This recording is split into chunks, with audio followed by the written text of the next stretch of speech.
बाळासाहेबांच्या तमाम शिवसैनिकांना तुमच्या ह्या अनिश गाढवेचा, बाळासाहेबांच्या लहानशा शिवसैनिकाचा आणि शिवसेनेच्या प्रवक्त्याचा मानाचा जय महाराष्ट्र.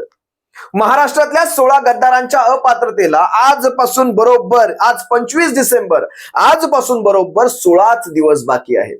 फक्त 16 दिवस बाकी आहेत. ही 10 जानेवारी तारीख कधी विसरू नका शिवसैनिकांनी. आपण पाहिलं असाल ज्या दिवशी या तांत्रिक युक्तिवादाचा सारांश युक्तिवादाचा तुम्ही म्हणू शकता सारांश युक्तिवादाचा शेवट होत होता 20 डिसेंबर तारीख होती ती. महेश जेठमलानी यांनी शिंदे टोळीतर्फे जे काही तांत्रिक मुद्दे काढायचा प्रयत्न केला आपण सर्वांनी पाहिलात. एक केविलवाणा प्रयत्न चालू होता. खोट्याला कशा प्रकारे खरं करून सांगायचा प्रयत्न केला जात होता आपण सर्वांनी पाहिलात तो. ठीक आहे, त्यांची बाजू त्यांना घ्यावीच लागणार.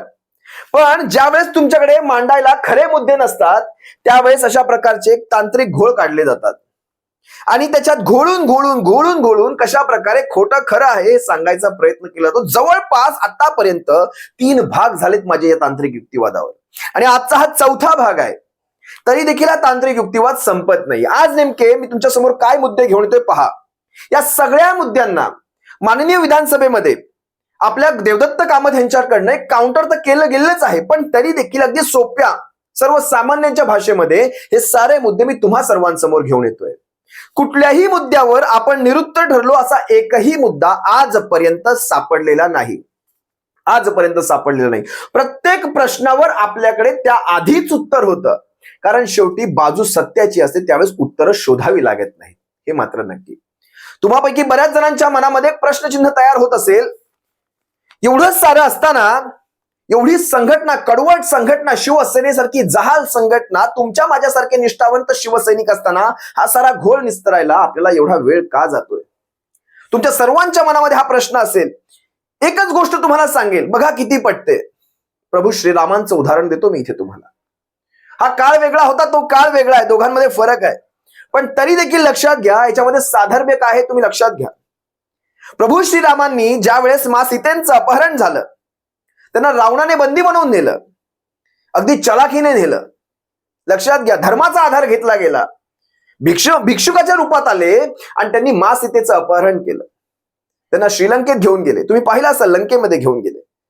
त्यानंतर कित्येक वर्ष गेलं तरी देखील आपण विचार करा, प्रभू श्रीरामांना मा सीतेला सोडवून आणण्यासाठी एवढा काळ गेला. एक युद्ध लढावं लागलं. त्यासाठी तुम्ही पाहिलं असाल सेतू, तो वानर सेतू बांधला गेला. वानर सेनेने तो सेतू बांधला. त्यानंतर श्रीलंकेत गेले, तिथे लंका जाळली. बघा, पाहायला गेलं तर त्याच्यातही एक साधर्म्य तुम्हाला सांगतो. प्रभू श्रीरामांच्या काळामध्ये आपले बजरंग बली होते, वीर हनुमान होते. त्या हनुमानांना वाटलं तर सहज त्यांनी मा सीतेला घेऊन येता आलं असतं ना. कारण त्यांच्याकडे इतक्या दैवी शक्ती होत्या, स्वतः भगवंत ते. मा सीतेला ते सहज एका आदेशावर घेऊन आले असते. कसे? प्रभू श्रीरामांनी जर एक आदेश दिला असता तर अख्ख्या लंकेला जाळणारे आमचे बजरंग बली, आपले भगवंत, एका आदेशावर घेऊन नसते आले. घेऊन येऊ शकले असते, पण नाही.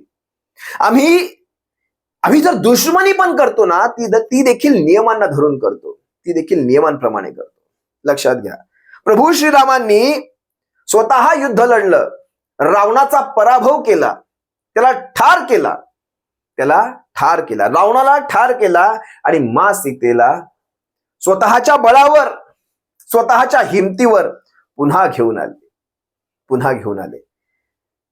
लक्षात घ्या, याच्यामध्ये साधर्म्य काय. प्रभू श्रीरामांना सुद्धा तो लढा लढताना एक वेळ लागला होता, एक काळ लागला होता. इतकं सोपं नाही. आणि हा जो काळ आहे, मी तुम्हाला मगाशीच म्हणलो, ह्या दोघांमध्ये फरक काय. हा जो काळ आहे, हा काळ असा आहे जिथे तुम्ही मनगटी लढाईत नाही. जर मनगटी लढाईमध्ये तुम्हाला ही लढाई जिंकायची असते तर शिवसेनेसारख्या कडवट एखाद्या जहाल पक्षाशी, अशा कडवट पक्षाशी कोणी पंगाच घेऊ शकणार नाही. कारण एक आदेश शिवसैनिक अख्खा पक्ष घेऊन येतील, गद्दारांसकट घेऊन येतील. कारण हे शिवसैनिक मला का कुणास ठाऊक हनुमंताच्या रूपात दिसतात, भगवान हनुमंताच्या रूपात दिसतात, बजरंग बलीच्या रूपात दिसतात. एक आदेश पक्षच घेऊन येतील, पण तसं नाही करायचंय. आपल्याला आपली लढाई आपल्या पद्धतीने लढायची. त्यासाठी हा सारा वेळ लागतोय. बघूया ना, हे कलियुग आहे. तेही कलियुग होतं, हेही कलियुग आहे. आजही भगवान हनुमंत आपल्यामध्येच आहेत. कलियुगमय देखील ते अमर आहेत, ते पाहत असतील हे सारं प्रकरण. कारण त्यांनाही कुठेतरी वाटत असेल तो काळ कसा होता, हा काळ कसा आहे, ती माणसं कशी होती, ही माणसं कशी आहेत. पण तरीही सांगतो शिवसैनिकांनो, ज्यावेळेस भगवान हनुमंत आपल्याकडे पाहत असतील, आपल्या शिवसैनिकांकडे पाहत असतील, त्या शिवाच्या सैनिकांकडे पाहत असतील, त्यांना देखील आपला अभिमान वाटत असेल. हे निष्ठावंत आहेत, कडवट आहेत.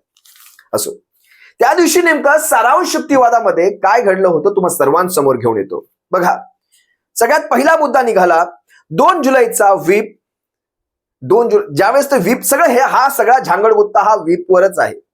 तर लक्षात घ्या, विरोधात केलेलं मतदान, ज्यावेळेस विधानसभेच्या अध्यक्षांच्या निवडीमध्ये विरोधात मतदान झालं होतं, राजन साळवींना मतदान दिलं गेलं नव्हतं. या 40 गद्दारांकडनं 39 अधिक 40 बांगर यांच्याकडनं मतदान दिलं गेलं नव्हतं.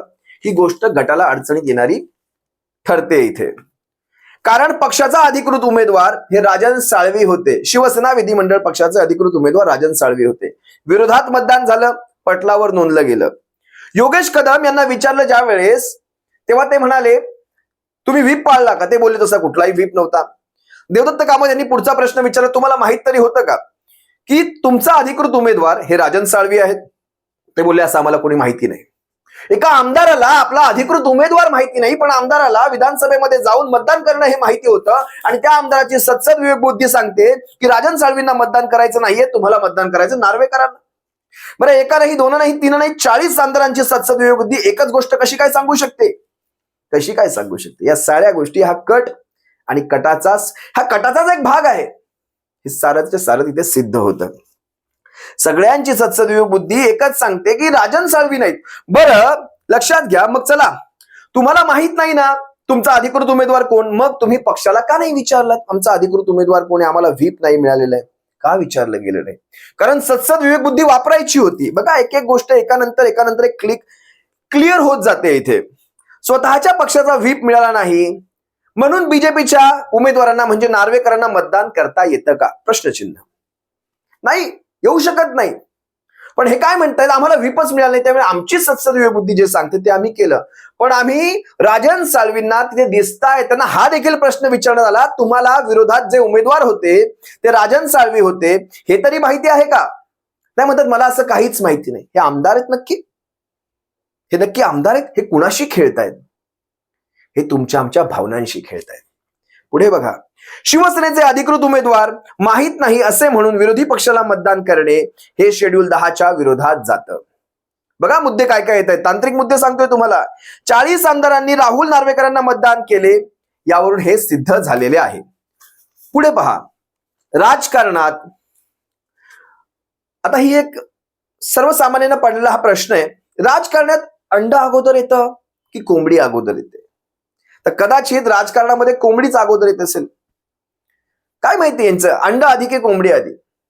हे राजकारणात हा नियमच फार बदलून गेलेला आहे. या आत्ताचे हे प्रकरण पाहता फार बदललेला आहे. शिंदे गट हा सगळ्यात महत्वाचा एक टर्निंग पॉइंट आहे या संपूर्ण केसचा, आणि ह्याच्यावर आपल्याकडची स्ट्रॉंग उत्तरं काय काय गेलेली तुम्ही पहा. शिंदे गट हा बीजेपीच्या इन्फ्लुएन्स मध्ये काम करतोय, याचे कोणतेही ठोस पुरावे सादर केलेले नाहीत. जेठमलानी यांचा हा युक्तिवाद आहे. बरं, याच्यावर वकिलांचं सोडा, मीच तुम्हाला काही मुद्दे सांगतो.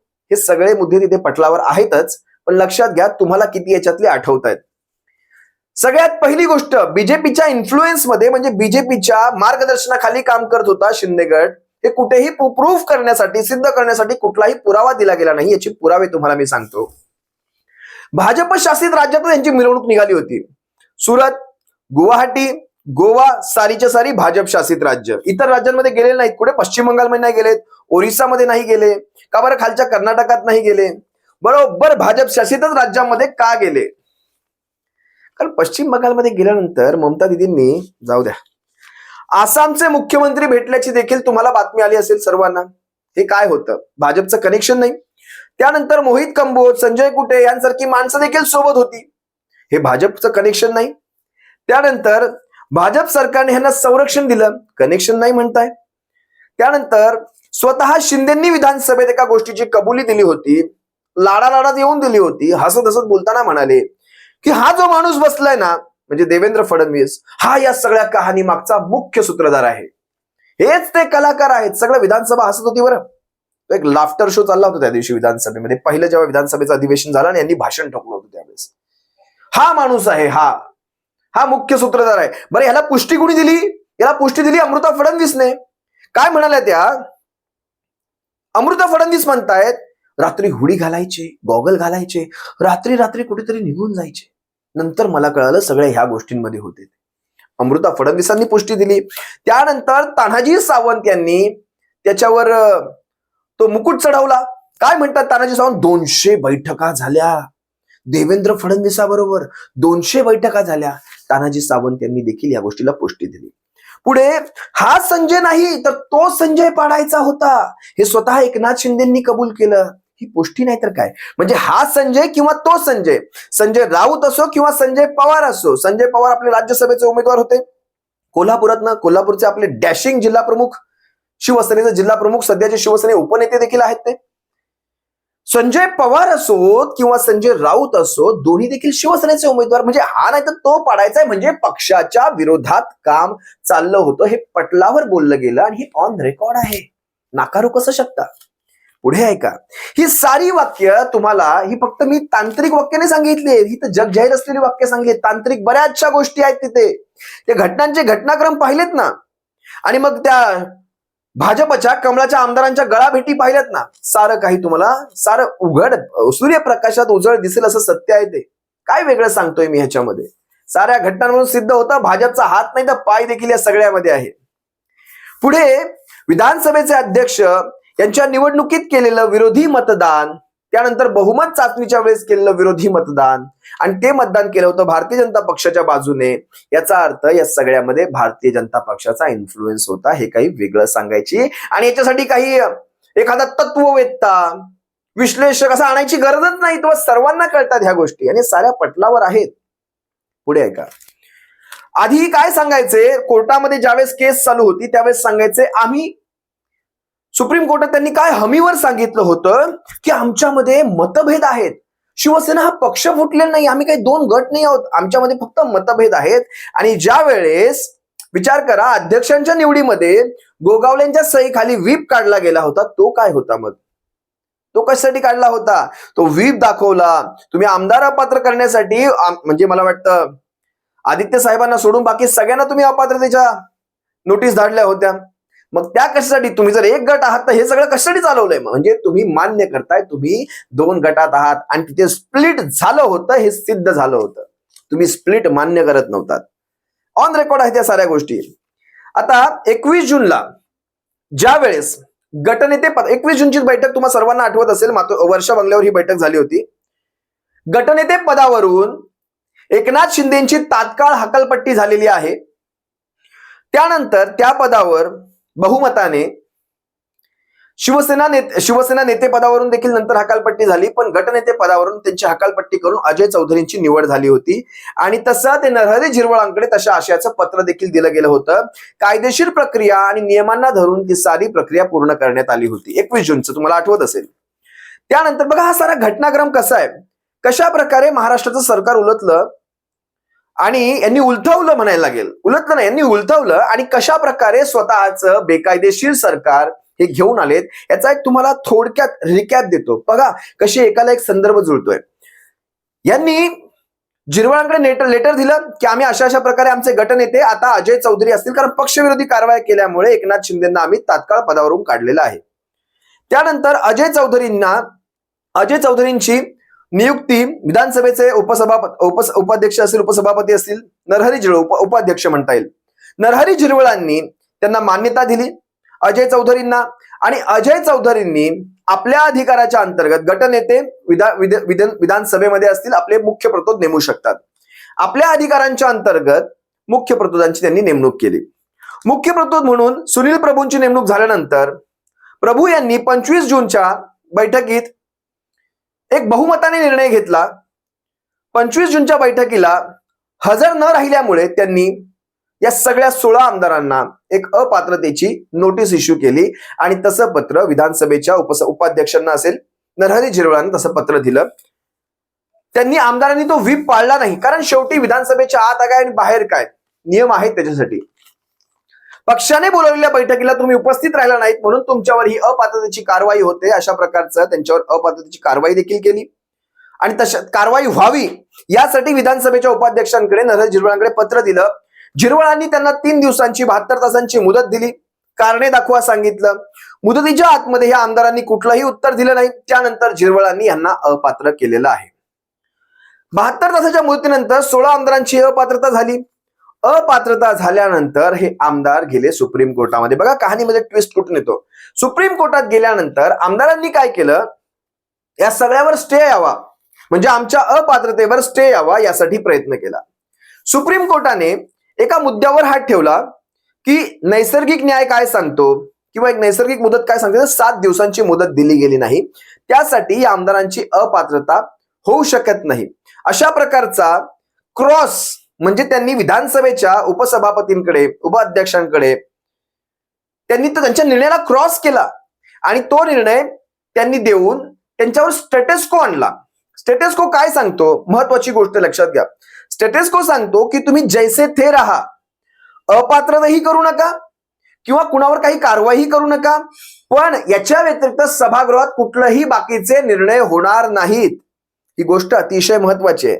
सुप्रीम कोर्टाने दिलेल्या या निर्णयावर मात्र पुढे काय झालं, जसा स्टेटस आला यांची अपात्रता टळली. लक्षात घ्या. का तर 7 दिवसांची मुदत दिली नाही, 3 दिवसांची दिली. सुप्रीम कोर्टाने यांना वाढीव मुदत दिली की तुम्ही या वाढीव मुदतीमध्ये तुमची कारणे द्या. मला वाटतं त्यावेळेस काहीतरी 12 जुलैपर्यंत ही मुदत देण्यात आली होती. या 12 जुलैपर्यंतच्या मुदतीचा वापर तुम्ही सर्वांनी पाहिलात. कशा प्रकारे या 12 जुलैच्या मुदतीच्या दरम्यान यांनी राज्यपालांकडे गेले. यांचे अपक्षांनी राज्यपालांना काय सांगितलं की आम्हाला सरकार अल्पमतात वाटतंय, त्यामुळे तुम्ही बहुमत सिद्ध करायला सांगा. अपक्ष कोण, तो महेश बालदी, त्यानंतर उरणचा महेश बालदी आणि आपला बच्चू कडूला उगाच आपण शिवसैनिक चांगले त्याच्या मागे पुढे लागत नाही झोंबून. कारण ज्या माणसाला स्वतः बोलून मंत्रिपद दिलं होतं उद्धव साहेबांनी, तो माणूस तिकडे सरकारचा अविश्वास सिद्ध करण्याच्या पत्रावर सही करून बसलेला असतो. ठीक आहे, राज्यपालांनी बहुमत सिद्ध करायला सांगितलं उद्धव साहेबांना. का तर या 2 अपक्षांनी अविश्वास दाखवलाय म्हणून. स्टेटस असताना अविश्वास सिद्ध करायला सांगणं हे नियमाच्या विरोधात होतं. कारण माननीय सुप्रीम कोर्टाने सांगितलं होतं कुठलाही हस्तक्षेप करू नका, तर तो स्टेटस सिद्ध करायला सांगितला. स्टेटस असताना तुम्हाला बहुमत सिद्ध करायला कसं सांगू शकतात. या निर्णयाच्या विरोधात आपण जेव्हा पुन्हा सुप्रीम कोर्टात गेलो, सुप्रीम कोर्टाने स्टेटस मध्ये देखील बहुमत सिद्ध करण्यावर कुठलाही रोख लावला नाही. इथून कहाणी पलटते. म्हणजे नरहरी झिरवळांच्या निर्णयामध्ये तुम्ही रोख लावली, अपात्र होऊ दिले नाहीत. पण ज्या वेळेस बहुमत चाचणी सिद्ध करण्यासाठी ज्यावेळेस तुम्ही नंतर कोर्टाने ह्या तुषार मेहतांना सॉलिसिटर जनरल राज्यपालांच्या वतीने त्यांना काय झाडायचंय काय घ्यायचंय तो समाचार झाला. पण ज्या वेळेस जिथून या कहाणीची सुरुवात झाली तो कहाणी इथून स्टार्ट झाली. बघा, इथे जर बहुमत सिद्ध करण्यावर जर रोख लावला गेला असता पुढची कहाणीच घडली नसती. बहुमत सिद्ध करायला सांगितलं, त्यानंतर आपल्याला दिसतंय नैतिकतेतून दिसतंय आपल्याला की आपण बहुमत सिद्ध नाही करू शकत तिथे, कारण ह्यांनी 40 गद्दारांनी विरोधात पावलं उचललेली आहेत हे दिसत होतं. पक्षप्रमुख आहेत ते. नैतिकतेच्या आधारावर त्यांनी आपला राजीनामा सादर केला. बहुमत चाचणी झालेली नाही त्यावेळेस. राजीनामा सादर केला. मुख्यमंत्र्यांचा राजीनामा म्हणजे मंत्रिमंडळाचा राजीनामा, संबंध मंत्रिमंडळाचा राजीनामा तो मानला गेला. त्यानंतर मात्र लागलीच याच मुदतीच्या दरम्यान यांनी सरकार स्थापन करण्यासाठी कॉल घेतला राज्यपालांनी. त्यांनी एकनाथ शिंदेंना सगळ्यात मोठं म्हणजे बघायला गेलं तर भाजपला पाठवायला पाहिजे होतं निमंत्रण, पण एकनाथ शिंदेंना निमंत्रण कसं चाललंय बघा ना, एका मागोमाग एक गोष्ट. एकनाथ शिंदेंना निमंत्रण गेलं, विधानसभेचे अध्यक्ष ठरले, त्याच्यामध्ये विरोधात मतदान देखील झालं. त्यानंतर एकनाथ शिंदे मुख्यमंत्री झाले, सरकार स्थापन झाली. ज्या गोष्टीसाठी वेळ दिला होता त्या गोष्टीचं उत्तर अजून देखील सुप्रीम कोर्टाला दिलं गेलेलं नाही. या सगळ्या गोष्टी केव्हा बाहेर येतील माहितीये? या गोष्टींवर कधी सारा उहापोह होईल माहितीये तुम्हाला? ज्या वेळेस या विधानसभेच्या अध्यक्षांकडनं 11 म्हणजे 10 जानेवारी नंतर 11च्या नंतर ज्यावेळेस आपण माननीय सुप्रीम कोर्टात पुन्हा असू त्यावेळेस या साऱ्या गोष्टींची एक मालिकाच तिथे सादर केली जाईल. कशा प्रकारे हा सारा सिक्वेन्स घडलाय. सुप्रीम कोर्टाचा शेवटचा जो निकाल आहे तो स्पष्टपणे शिवसेनेच्या बाजूने आहे. त्याच्यामध्ये झालेल्या पूर्वी झालेल्या साऱ्या चुकांचा सगळ्या प्रकारे रेक्टिफिकेशन करण्याचाच मला प्रयत्न झालेला दिसतोय तिथे. म्हणजे त्यांच्याही निर्णयातनं काही गोष्टी चुकीच्या घडल्या असतील. कारण त्यांनी काय सांगितलं, माननीय सुप्रीम कोर्टाने काय सांगितलं की उद्धव साहेबांनी राजीनामा जर दिला नसता तर स्टेटस को अँटायचा कदाचित विचार झाला देखील असता. पण तो राजीनामा कुठल्या परिस्थितीमध्ये दिला गेला हे देखील पाहायला जाणं गरजेचं होतं. का दिला गेला तो राजीनामा? तो असाच उठला आणि राजीनामा दिला असं होत नाही. त्यामुळे पाहूयात. पण ही 11 तारखेला म्हणजे 10 तारखेला ज्यावेळेस हा निकाल लागेल त्याच्यानंतर शिवसेना ज्या मजबूत पद्धतीने मान्य म्हणजे बाजूने लागणार नाही लागणार हा विषय आता महत्वाचा नाही. आपण सुप्रीम कोर्टात जाणार आहोत हे मात्र नक्की आहे. त्यामुळे पाहूयात नेमकं भविष्यामध्ये घडतंय काय. आणखी काही गोष्टी मी तुम्हाला सांगतो. बहुमत चाचणीत सरकार पडले. मधल्या काळात झिरवळांच्या विरोधात अविश्वास प्रस्ताव टाकण्यात आला हे देखील तुम्हाला माहिती आहे. सरकार पडले, यांच्यावर काहीही कारवाई होऊ नये म्हणून त्यांच्यावर देखील अविश्वास प्रस्ताव टाकणार. आता तसाच अविश्वासाचा प्रस्ताव राहुल नार्वेकरांवर देखील आहे हे तुम्ही विसरू नका. आपण मधल्या काळात ह्यांच्यावर देखील एक अविश्वास प्रस्ताव टाकलेला आहे. भविष्यात काही कायदेशीर प्रक्रियांमध्ये हा अविश्वास प्रस्ताव शिवसेनेच्या बाजूने अतिशय योग्य भूमिका बजावेल. ऍफिडेव्हिटवर इथे झिरवळांनाच काही उत्तर द्यायला मजबूर केलं ह्यांनी तिथे मान्य विधानसभेमध्ये. ऍफिडेव्हिटवर मुळात झिरवळांच्या अधिकारामध्ये लुडबुडीचं कारण 7 दिवसांचा नैसर्गिक न्याय असं सांगून केलं गेलं होतं. त्याच्यासाठी ती लुडबुड झाली होती. मान्य सुप्रीम कोर्टाची असेल कोणाची असेल. पण झिरवळांचे अधिकार थांबवले. पण त्याच वेळेस राज्यपालांनी ज्या वेळेस ती बहुमत चाचणी बोलावली त्यामध्ये मात्र कुठलाही रोकटोक करण्यात आला नाही. ह्या गोष्टी कुठेतरी मनाला खटकतात. जे काही असेल त्या सगळ्या प्रकारानंतर मान्य सुप्रीम कोर्टाने ज्या वेळेस 145 पानांचं निकाल पत्र दिलं त्या 145 पानांमध्ये मला असं वाटतं शेवटचं जे 145 पान आहे त्याच्यामध्ये बऱ्याच गोष्टींची रेक्टिफिकेशन केलेली आहे. बऱ्याच चुकांना असं वाटतं सुधारलेलं आहे की काय असा एक भास होतो. म्हणजे त्यांनी स्वतःच्या ज्या काही चुका झाल्या त्यांना सुधारण्याचा एक प्रयत्न झालेला आहे. आता 10 जानेवारीला ज्यावेळेस निकाल लागेल त्या निकालानंतर भविष्यातल्या साऱ्या दशा आणि दिशा स्पष्ट होतील. तुर्तास तुम्हा सर्वांची रजा घेतो. सप्रेम जय महाराष्ट्र. बाळासाहेबांच्या शिवसैनिकांनो जे जे घडेल ते सारं तुमच्या सर्वांसमोर ज्या ज्या गोष्टी असतील अगदी सोप्या करून सांगायचा प्रयत्न करेल. सप्रेम जय महाराष्ट्र. काळजी घ्या शिवसैनिकांनो. धन्यवाद.